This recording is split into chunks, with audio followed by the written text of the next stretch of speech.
Howdy. Welcome to Ausgrave Royalty. I am Justin. We are continuing our book series on Jung's Answer to Job and Edinger's Archetype of the Apocalypse. We're on episode 6 of this season, and I say this all the time, but for the full context of what we're talking about, I highly encourage y'all to check out the previous episodes. And for the fullest context, to check out the other seasons as well. So, let's continue. In this episode, we'll be recapping a lot of what we've been going over in the previous episodes, and also stressing its psychological emphasis. Ultimately, while theology is interesting and profound, I'm really interested in all this stuff only as it pertains to an increase in consciousness. That is, its practicality, and I'm selfish for that. I'm interested in this only to the extent that it aids in my own individuation, and by proxy of me videoing this, y'all's as well, of course. So on the one hand, one might be thinking that's a little early to do a recap after just a few episodes. On the other hand, I'm sure we can all agree that while, yes, it's just a few episodes, they're jam-packed with pretty dense ideas that would make any head rattle. Honestly, if that hasn't been the case for y'all in this series, I owe you an apology because I haven't been doing my job. The real importance of a recap at this stage is that this part in the series marks the transition from talking primarily about Job and shifting towards talking about the archetype of the apocalypse and the incident at Waco as well. That's coming later in the series. You all should know that I read Edinger's Archetype of the Apocalypse before I'd even heard of Jung's Answer to Job. I didn't structure the series in that way, though, because I found out only later that I had kind of jumped ahead by reading Archetype of the Apocalypse first. Even now, I haven't read Ion, despite it being the important precursor to Answer to Job. I bring all this because an understanding of what's happening with the evolution of God will very much help you to understand the Archetype of the Apocalypse. And that's why we're going to do a recap here.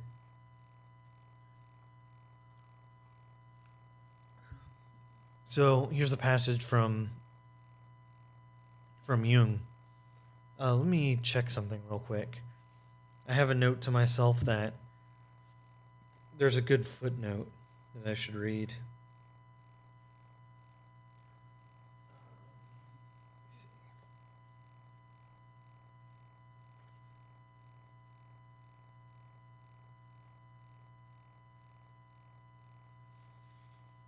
All right. So we'll get to that. Gotcha. Okay. Thank you, self.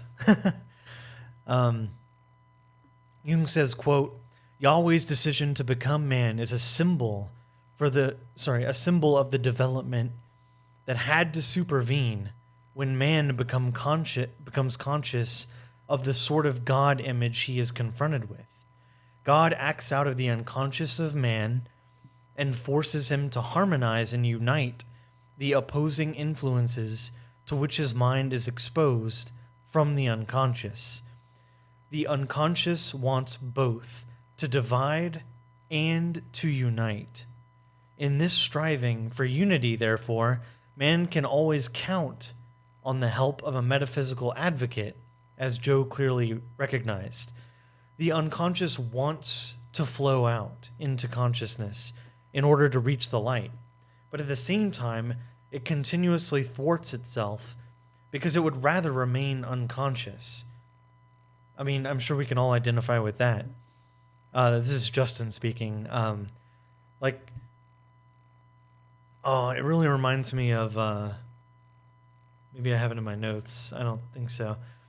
It reminds me of, the greatest season of television ever, season 1 of True Detective. And Rustin Cole is like, what was the word? What was the phrase? People who don't have a conscience usually do have a good time, you know? It's like you look at some people and you're like, they're, acting idiotically, but like there's a sort of childlike happiness and they're completely oblivious to the consequences of their actions, yet they seem to be having a lot of fun. And you think, if I were to do that as a conscious person, like, I could never enjoy that because I know the results, And that's sort of what this reminds me of.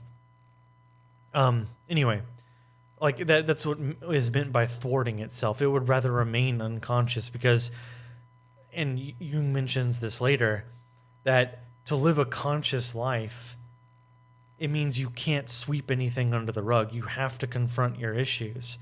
Whereas you look around at most of the world, and it's people who constantly toss their issues under the rug in form of repression or whatever other defense mechanism, and just living their life, as human doings rather than human beings, right?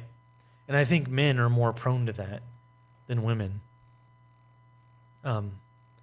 Because men are socially conditioned to be valued on what they do for people rather than who they are.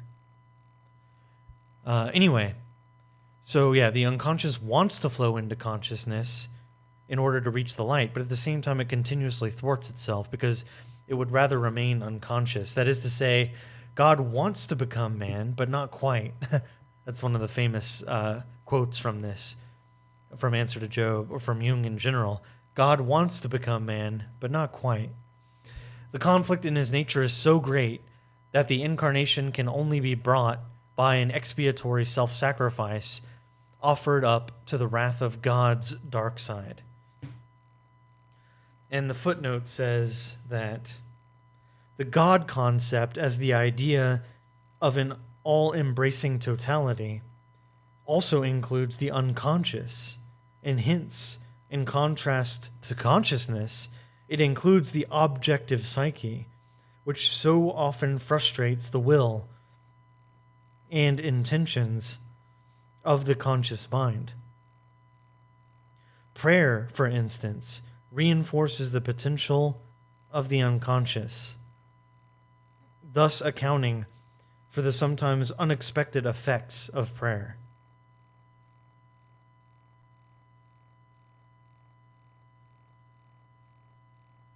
Right. Basically, prayer is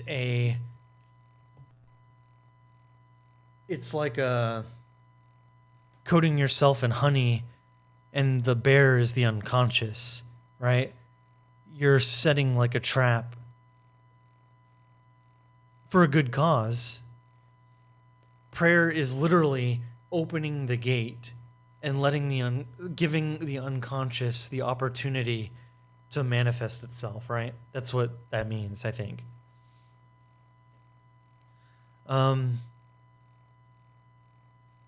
Doesn't it make God a little bit relatable, of like not wanting to be too conscious because it's like a heavier burden, It kind of really wants to just remain unconscious.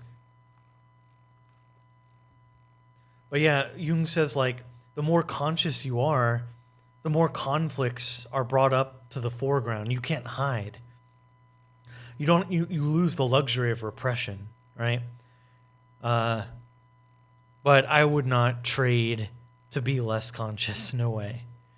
I also think that this might be why people like dogs and cats so much, because it's beautiful to see something acting in a purely innocent and unconscious way. They can't help but be completely themselves. It's a beautiful thing to witness, and I get it. And there's a Zen phrase that says, when you're hungry, eat. When you're tired, sleep. Think about that. And that's such a beautiful phrase that encapsulates the same idea. Just totally doing a thing when you're doing it. Not watching TV while you eat, whatever.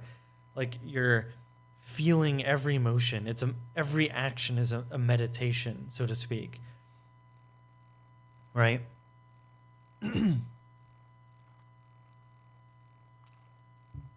in a way, being absorbed into the present moment is returning to an unconscious state in a way. So it's maybe worth a comparison between the Zen philosophy and this paradigm of kind of prayer and going like the darkness of the unconscious, kind of in conflict with itself, whether to become conscious or not through the ego. Jung says, it is only through the psyche that we can establish that God acts upon us, but we are unable to distinguish whether these actions emanate from God or the unconscious. We cannot tell whether God and the unconscious are two different entities. Both are borderline concepts for transcendental contents.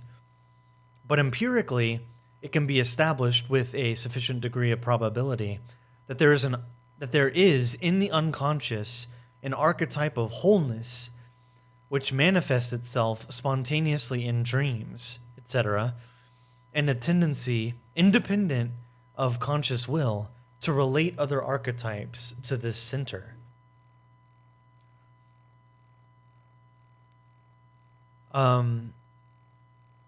That's a lot to unpack already, but I'm going to continue. Jung says, consequently, it does not seem improbable that the archetype of wholeness occupies, as such, a central position which approximates it to the God image. The similarity is further borne out by the peculiar fact that the archetype produces a symbolism which has always been characterized and expressed as the deity. These facts make possible a certain qualification of our above thesis concerning the indistinguishableness of God and the unconscious. Strictly speaking, the God image does not coincide with the unconscious as such, but with a special content of it, namely the archetype of the self. It is this archetype from which we can no longer distinguish the God image empirically. We can arbitrarily postulate a difference between these two entities, excuse me, but that does not help us at all. On the contrary, it only helps us to separate man from God and prevents God from becoming man. Faith is certainly right when it impresses upon man's mind and heart how infinitely far away and inaccessible God is, but it also teaches his nearness, his immediate presence. And it is just this nearness which has to be empirically real if it is not to lose all significance. Only that which acts upon me do I recognize as real and actual. Very important. But that which has no effect me might as well not exist. The religious need longs for wholeness, and therefore lays hold of the images of wholeness offered by the unconscious, which, independently of the conscious mind, rise up from the depths of psychic nature. And this passage relates to how we experience God in the modern era, so the theory goes. Basically, let me know what y'all think in the comments. God and the center of the self are so similar that we experience them as the same thing, archetypally speaking. And this is a critical aspect to keep in mind when we begin talking about the archetype of the apocalypse in the strict sense, which is coming up. Now, using all this as a basis, we're going to cover some valuable insights from Edinger about the fact that God, via the Jungian self, is continually trying to incarnate in man. And it's a lengthy passage, so bear with me. Edinger says, this means that our effects are the inner manifestations of Yahweh. Let me say that again. This means that our effects in the world are the inner manifestations of Yahweh. Yahweh's the perpetrator of the deed that caused it. So the effect and its cause correspond to each other. Now, our affects, like affects with an A, like our emotions, our stirrings, our emotional experience, our affects are the inner manifestations of Yahweh. We talked about this in a previous episode. And this is a crucial understanding, Edinger says. If you don't get this, you will not understand Answer to Job. You won't be able to apply it in any personal or practical or genuine way. It will just remain an abstraction. If I fall into a rage or passion of any kind, in the terms of this book we are studying, those phenomena are manifestations of Yahweh. That won't be hard for you to accept once you accept the other equation, that namely that Yahweh equals the unconscious, and hence the review nature of this episode, we mentioned this earlier. It won't be hard, we don't generate them. We don't generate them, they happen to us. The effects of that we're experiencing. We don't generate them, they happen to us. Yahweh equals the unconscious. For the purpose of Answer to Job, that's the equation to keep in mind. So here's something to meditate on, Edinger says. Your thoughts, your feelings, your passions, they're not yours at all. You don't create them. It's only the child's psyche that thinks they are his. They come from an unknown source and flow through us as the reality of the psyche begins to dawn. Then the objective realization also dawns that these constituents of the psyche are not created by the ego at all. The ego just notices they've arrived, so to speak. In continuing his remarks about the reality of the psyche, Jung makes an important statement. He says, statements made in the Holy Scriptures are also utterances of the soul. This is the methodological basis for all that follows in Answer to Job, because Jung is taking scriptural material and interpreting and understanding that material as utterances of the soul, manifestations of the psyche. Edinger continues, the realization that is being expressed here is of an ego self-partnership. Ego, lowercase e, self, capital S self, partnership. Their partnership in creating consciousness. Again, we've talked about this idea with God, in man being a sort of analogous partnership to the ego and the self. God is going through this increase in consciousness, aka the process of individuation, via mankind, in the same way that mankind goes through it between a kind of secret, potentially unintentional partnership between the ego and the self. Edinger says, now here's another very profound idea. Let me restate it in psychological terms. The ego is the outward occasion for an inward process of dialectic in the self. One more time. The ego is the outward occasion for an inward process of dialectic in the self. Edinger says, what that means, if you think it through, is that everything that pertains to the ego, the earthy, the particular, the dark, everything which establishes the individual as something definite and unique, all of these earth attributes are imbued with a certain divine numinosity. That means a certain divine quality, a certain divine material or mineral embedded within all the shallow earthy things, right? Because they are almost the detritus, like the toxic waste of the deep psychic pulsations, right? Of the churning, of the inner dialectic, the inner conflict of the self and the ego and the unconscious. It's the collateral output of that interaction manifests itself in our daily lives. But that sort of makes it very beautiful and divine in itself, because it's part of the whole cosmic play that we're articulating here. So the theory goes.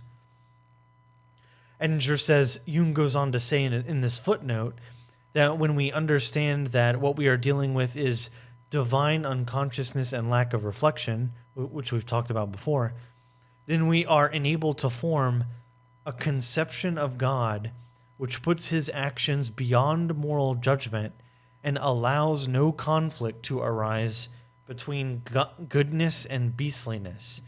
What Jung is describing here is the nature of the unconscious. And we quoted that in an earlier episode. But this is kind of the explanation to reconcile why is there evil in the world. It's because God is himself becoming more and more individuated as time goes on, and the more unconscious he is, the more violent he is. So the beastliness is tied to the unconscious, and as God has become more conscious, he's become a bit more good in the authentic way, not the sunum bonum pure way, as Jung has articulated. What Edinger is saying is that if we know that God is capable of being unconscious to some extent, then that explains why evil can eke out into the world.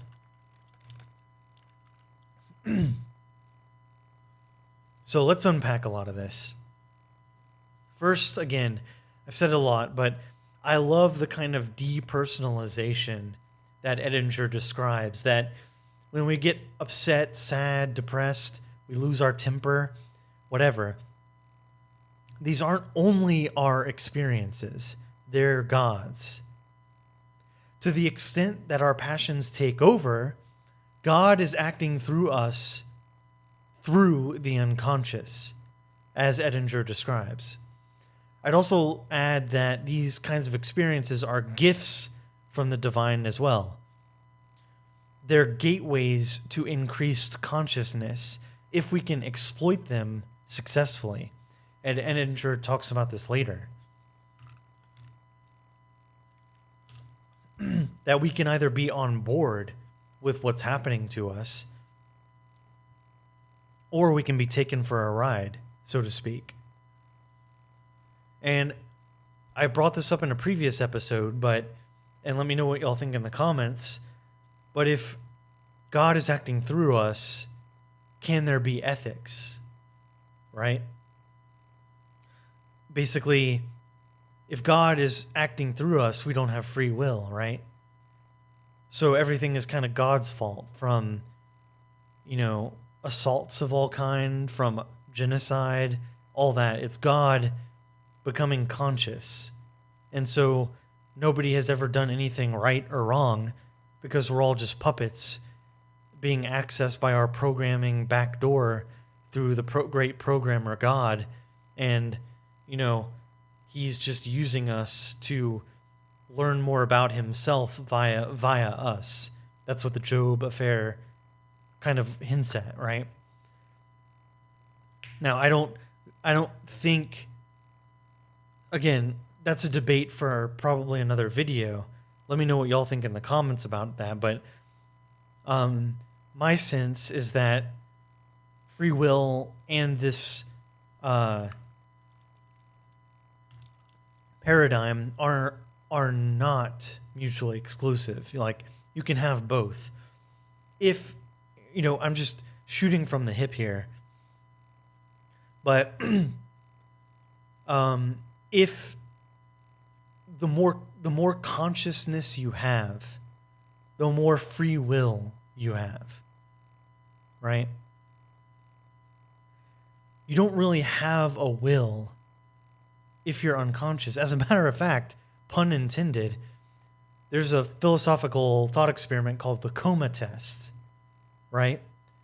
Like, can something be, like, can someone in a coma do something wrong? I don't Google it. I'm running out of time here, but it reminds me of all that. Like, it's sort of like the insanity defense, right? It's like the unconscious defense. Like, I didn't do anything wrong. I just don't know myself, Judge. Anyway, there's a Stoic saying, and I think Ryan Holiday wrote a book about it, called "The Obstacle is the Way." Ryan Holiday, the Mandalorian, apparently. So think about that. It applies perfectly to experiences that we have that consume, distort, and disorient our lives. And this is what's meant by Icarus flying too close to the sun. If we're too consumed by the archetypal power, we burn up. That is to say, if we are too identified with the affect, if we become depressed, rageful to an extreme degree, that's like kind of being unconscious. And that's why Icarus perished, because he got too it's the danger of being unconscious and being too identified with that archetypal power, flying too close to the sun, right? But unlike him, there's a possibility of us surviving. And if we can transmute what we experienced into greater awareness, like the coming out of a rut. What I'm saying is that anything that affects you deeply is most likely an opportunity for greater awareness. That's what the obstacle is the way means. That if there's something you're dreading, something that really upset you or got under your skin, it's kind of a gift, because you can transmute that frustration into, why is that bothering me? Oh, now I know. Now it's like the Borg, right? You're immune to it, or at least have a resistance to it. And that sort of reminds me of that expression that that your enemies tell you your real faults. And that's the purpose of shadow work. And we talked about this throughout the seasons. Season 1 specifically with Dr. Anthony Stevens, which I highly recommend. He has a game called Who Do I Hate the Most? And you make up this person with all the traits you dislike, and that can be a beginning to doing some shadow work. Shadow work being making the unconscious conscious, right? I also like to interject here, Dr. Stevens, if you don't mind, that you could also play Who Do I Love the Most? Because we also bury good qualities for other reasons. So check out that season. So now, in our concluding comments, if you understand the story of Job, the evolutionary of God, and how he acts through us towards his own individuation, and if you understand that when he incarnates in people, they're taken for a divine ride that can burn them up if not careful, you now have the conceptual framework to understand the archetype of the apocalypse. That's what we're getting into heavily from now on. Thank you so much.